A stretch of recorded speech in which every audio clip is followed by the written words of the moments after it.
Channel of Vadodara. Maharaja Sayajirao યુનિવર્સિટીની technology faculty ખાતે footprints 2024નો પ્રારંભ કરવામાં આવ્યો છે. ત્યારે આ કાર્યક્રમમાં મોટિવેશનલ સ્પીકર સંજય રાવલ ઉપસ્થિત રહ્યા હતા. ફૂટપ્રિન્ટ્સ કાર્યક્રમના બીજા દિવસે મોટિવેશનલ સ્પીકર સંજય રાવલે ટેકનોલોજી ફેકલ્ટીના વિદ્યાર્થીઓને પ્રેરણાદાયી પ્રવચન આપ્યું હતું. મહારાજા સયાજીરાવ યુનિવર્સિટીની ટેકનોલોજી ફેકલ્ટી ખાતે હાલમાં 1 માર્ચથી ફૂટપ્રિન્ટ્સ 2024નો પ્રારંભ થયો છે, જેમાં આજરોજ ફૂટપ્રિન્ટ્સ કાર્યક્રમના બીજા દિવસે મોટિવેશનલ સ્પીકર સંજય રાવલે હાજરી આપી હતી. ટેકનોલોજી ફેકલ્ટીના વિદ્યાર્થીઓને પ્રવચન આપ્યું હતું. સાથે તેઓએ યુવા વર્ગ અને સમાજના અન્ય નાગરિકોને જિંદગી ખૂબ સુંદર છે અને તેને ઉત્સાહથી જીવવી જોઈએ તેવો સંદેશો પણ આપ્યો હતો.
પહેલાં તો વડોદરા આવવાની હંમેશા ખુશી હોય છે. ફેકલ્ટી ઓફ ટેકનોલોજી અને એન્જિનિયરિંગ MS યુનિવર્સિટીના બધા સ્ટુડન્ટ્સ એક સરસ મજાનો પ્રોગ્રામ આજે રાખ્યો છે. 3 દિવસનો આખો જબરજસ્ત આખું વડોદરા હલી જાય એવું મોમેન્ટમવાળો પ્રોગ્રામ કર્યો છે. એમાં આજે ગેસ્ટ સ્પીકર તરીકે મને બોલાવ્યો છે.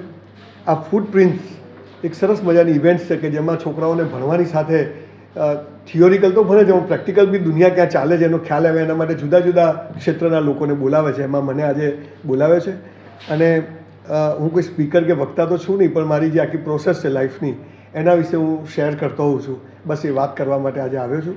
અને બરોડાને એમાં ખાસ MS યુનિવર્સિટીમાં લગભગ 7મી વાર આવું છું, એટલે અહીંયા આવવાની હંમેશા ખુશી હોય છે. સર, ખાસ કરીને કઈ એવી વેરાયટી કે કઈ એવી વસ્તુ કે તમને ગમી હોય? મને તો ઓવરઓલ મહારાજા સયાજીરાવે જે એડ્યુકેશનમાં જે કામ કર્યું છે, કદાચ ગુજરાતમાં નહીં ભારતમાં કોઈ એક શહેરમાં આટલું મોટું કામ કોઈએ કર્યું નથી. અને એ કેમ્પસની એક આખી એની ઓરા હોય છે, એની મોમેન્ટમ હોય છે. એટલે મને તો અહીં આવવાનું, હું ગઈકાલે રાત્રે જ પાછો એક ઇવેન્ટ કરીને ગયો છું અને અત્યારે સવારે પાછો આવ્યો છું. એટલે મહારાજા સયાજીરાવે જે રીતે આ એટલા વર્ષો પહેલાં આટલા બધા બિલ્ડિંગ્સ બનાવ્યા, આટલું સ્પેશિયસ, આટલા જાયન્ટિક બનાવ્યા, આજે કોઈની તાકાત નથી કોઈ વિચારી શકે. અને આ જ વિચારથી ઇન્સ્પાયર થઈને હું પણ એક 650 એકરમાં યુનિવર્સિટી બનાવું છું આણંદ પાસે. એટલે મને તો હંમેશા આ કેમ્પસમાં આવવું ગમે છે. અમારી ટેકનોલોજી ફેકલ્ટી કરીને છે MSU ટેકોમાં. એમાં અમે એક નેશનલ લેવલ ટેકનિકલ ઇવેન્ટ કરીએ છીએ ફૂટપ્રિન્ટ્સ કરીને. એમાં એક સેગમેન્ટ હોય છે કલાઇડોસ્કોપ કરીને, જેમાં અમે ડિફરન્ટ બેકગ્રાઉન્ડ અને રિનોન્ડ પર્સનાલિટીઝને બોલાવતા હોઈએ છીએ. એમાંથી એવા જ એક મોટિવેશનલ સ્પીકર, બિલ્ડર, ઓન્ટરપ્રેનર અને એમને વિટામિન છે કરીને મૂવી પણ કરી છે, સંજય રાવલ સર. તમે બધા જ જાણતા હશો. આજે આપણે એમને ઇન્વાઇટ કર્યા છે ગેસ્ટ સ્પીકર સેશન માટે અને ઓન 2 માર્ચ આજે એમનું ગેસ્ટ સ્પીકર સેશન છે.